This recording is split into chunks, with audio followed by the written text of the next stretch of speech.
Assalamualaikum warahmatullahi wabarakatuh.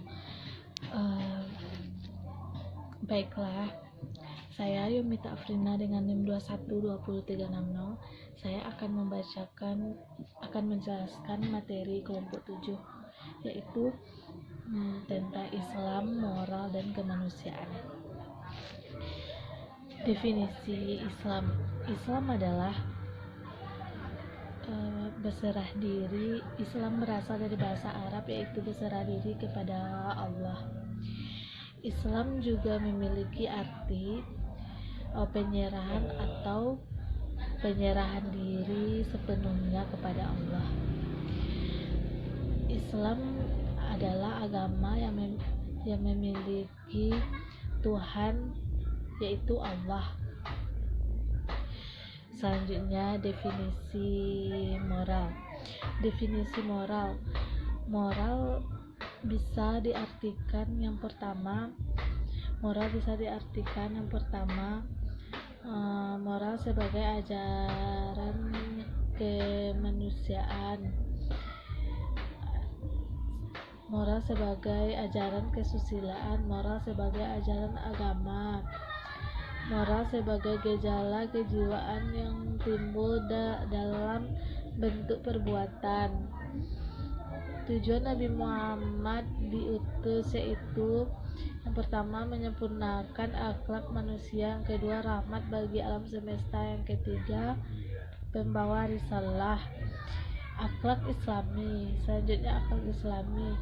Yang termasuk akhlak Islami itu yang pertama tabiat budi pekerti, selanjutnya kebiasaan atau adat, selanjutnya keperwiraan, kejantanan, kesatriaan, selanjutnya agama dan kemarahan.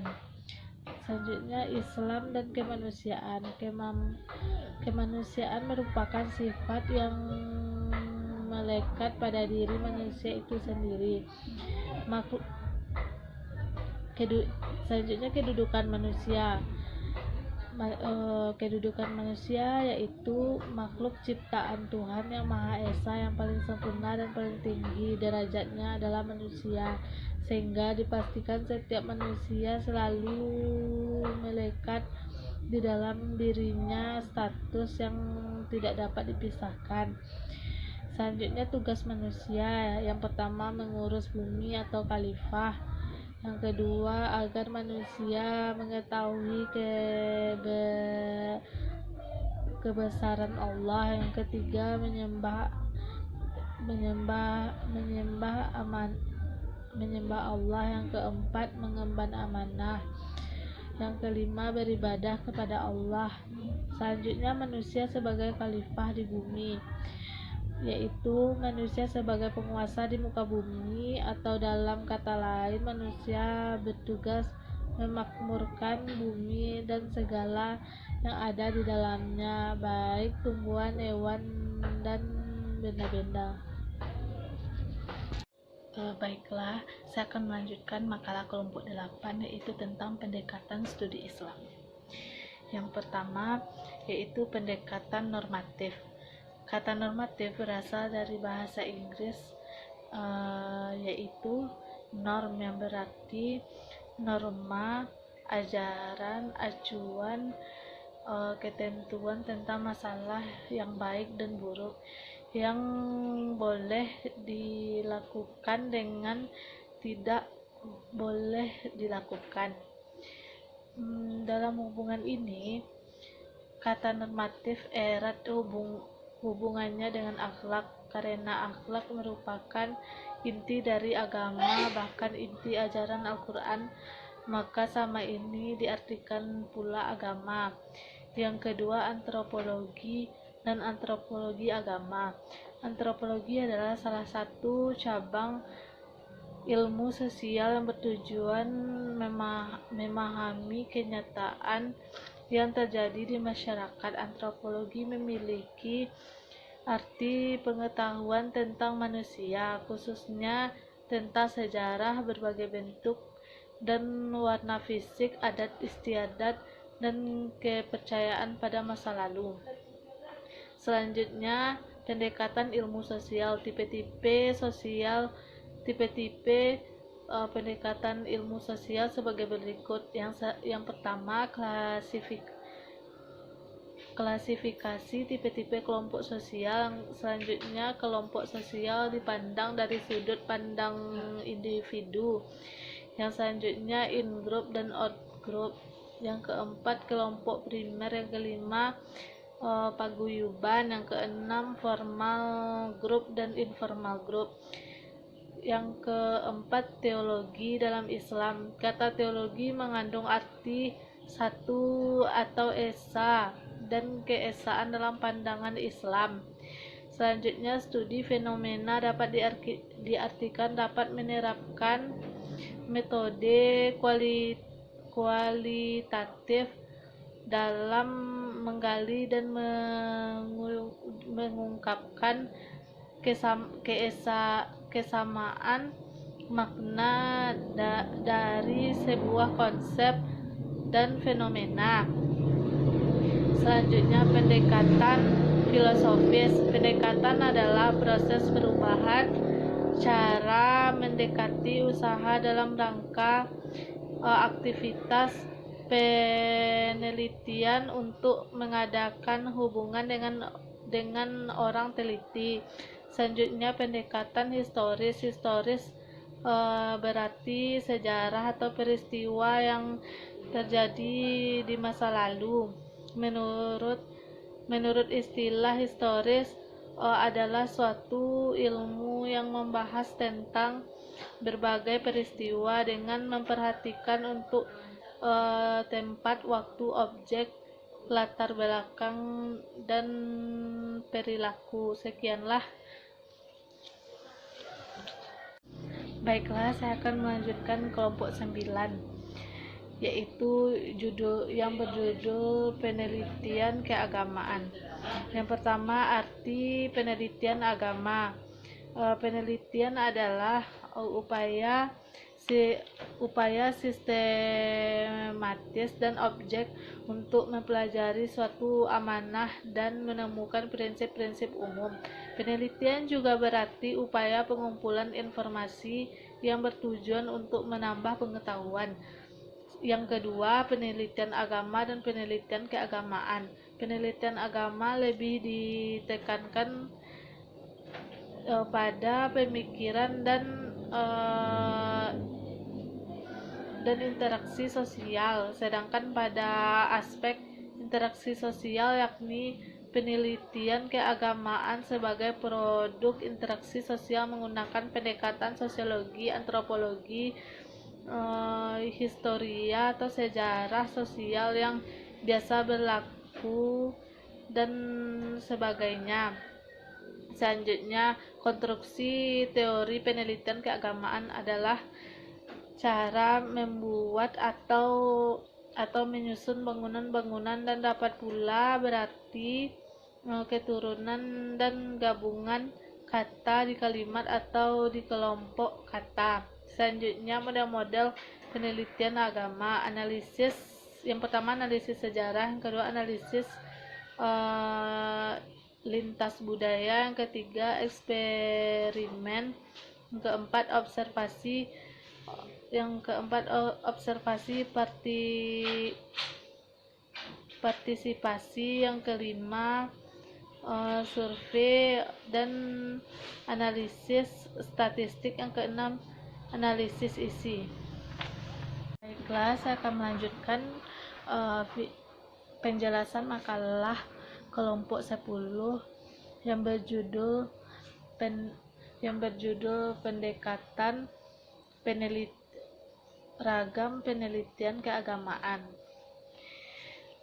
Yaitu yang pertama, model penelitian tafsir, yaitu yang pertama tafsir riwayah, yang kedua tafsir bir-ra'yi, yang ketiga tafsir bil isya'i.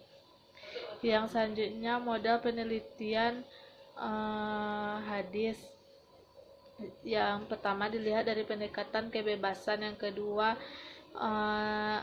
kata al-hadis dapat berarti al-qarib, Yang ketiga, kata al-hadis kemudian dapat pula berarti al-khobar. Yang selanjutnya, model penelitian filsafat dan teknologi. Yang pertama, model penelitian filsafat, model Muhammad Amin Abdullah. Yang kedua, model Otto Otto Hungrowit. Yang ketiga, Taat Ahmad Fuad Al-Ahwani. Selanjutnya, model penelitian teknologi kalam.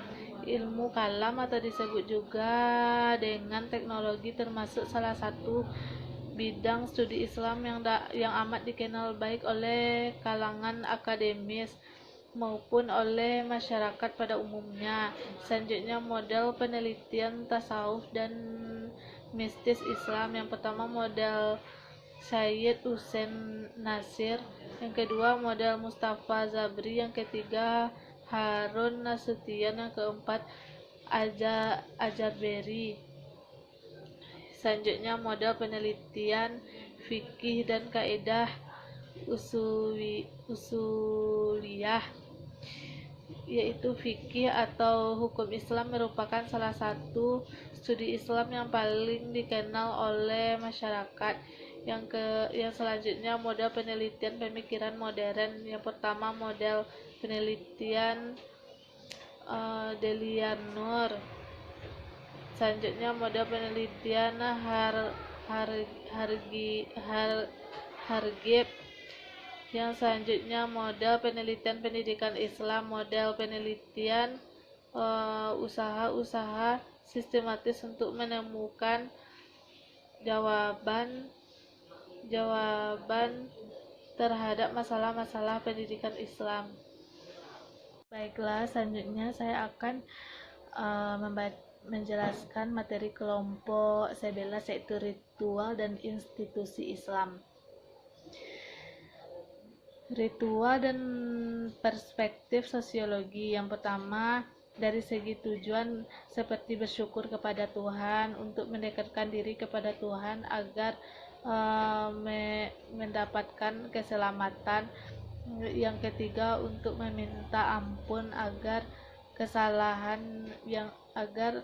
dapat meminta ampun atas kesalahan yang dilakukan. Yang kedua, dari segi cara. Yang pertama, individual. Yang kedua, kolektif atau umum. Selanjutnya, ritual Islam. Yang pertama, ritual Islam primer. Yang kedua, ritual Islam sekunder. Yang ketiga, ritual Islam tersier. Selanjutnya, institusi. Pengertian institusi sering diartikan sebagai sarana atau organisasi untuk mencapai tujuan tertentu. Selanjutnya, fungsi dan unsur institusi. Yang pertama, fungsi memberikan pedoman kepada masyarakat dalam melakukan pengendalian sosial, menjaga stabilitas dan keamanan masyarakat. Yang selanjutnya, memberikan pedoman kepada masyarakat tentang norma dan tingkah laku. Selanjutnya, unsur-unsur. Yang pertama, unsur absesion. Yang selanjutnya, unsur karakteristik selanjutnya karakteristik. Yang ketiga, spesial interest. Yang selanjutnya, institusi Islam. Yang pertama, norma Islam terdapat 4 aspek. Yang pertama, norma akidah, norma ibadah, norma akhlak, norma muamalah. Baiklah, saya akan melanjutkan penjelasan makalah yang ke-12 yang berjudul Dimensi dan Aliran Pemikiran Islam. Yang pertama, Islam berasal dari bahasa Arab, yakni kata salima yang mengandung arti selamat, sentosa, dan damai. Hukum Islam terwujud dan terbukti dengan 2 kalimat syahadat, menunaikan sholat, berpuasa di bulan Ramadan, membayar zakat, dan naik haji bagi yang mampu. Selanjutnya iman. Iman adalah membenarkan dalam hati, mengikhlaskan dengan lisan, dan mengamalkan dengan anggota badan. Ihsan adalah pendidikan atau latihan untuk mencapai dalam arti sesungguhnya. Karena itu ihsan menjadi puncak tertinggi keagamaan manusia. Selanjutnya aliran-aliran pemikiran Islam. Yang pertama, aliran kalam. Yang pertama aliran kalam yaitu Khawarij, Murji'ah, Qadariyah, Jabariyah, Mu'tazilah, Ahlus Sunnah wal Jamaah. Yang selanjutnya aliran-aliran fikih. Yang selanjutnya aliran-aliran tasawuf. Aliran Sunni, aliran amal, aliran falsafi. Selanjutnya penjelasan makalah yang terakhir, yaitu kelompok 13 yang berjudul Islam, Keluarga, dan Masyarakat. Yang pertama yaitu keluarga sebagai fondasi masyarakat. Keluarga yaitu satuan kekerabatan yang sangat mendasar di masyarakat yang terdiri atas ibu, bapak, dan anak-anak. Kelompok masyarakat ada 10 macam. Yang pertama masyarakat mutakin, yang kedua masyarakat mukmin, yang ketiga masyarakat muslim, masyarakat muhsin, masyarakat kafir, masyarakat musyrik, masyarakat munafik, masyarakat fasik, masyarakat zalim, masyarakat mutraf. Yang selanjutnya masyarakat musyawarah dan tolong menolong. Yang pertama menurut Al-Tabari, musyawarah ialah saling mengemukakan pembicaraan al-takim, memperlihatkan kebenaran. Yang kedua menurut As-Safahani, musyawarah ialah saling mengeluarkan pendapat antar satu dengan yang lainnya. Yang terakhir hubungan silaturahmi, yaitu berjabat tangan, saling memberi nasihat, saling tolong menolong, saling menyuruh berbuat baik. Demikianlah penjelasan materi yang dapat saya sampaikan. Saya sudahi dengan Assalamualaikum warahmatullahi wabarakatuh.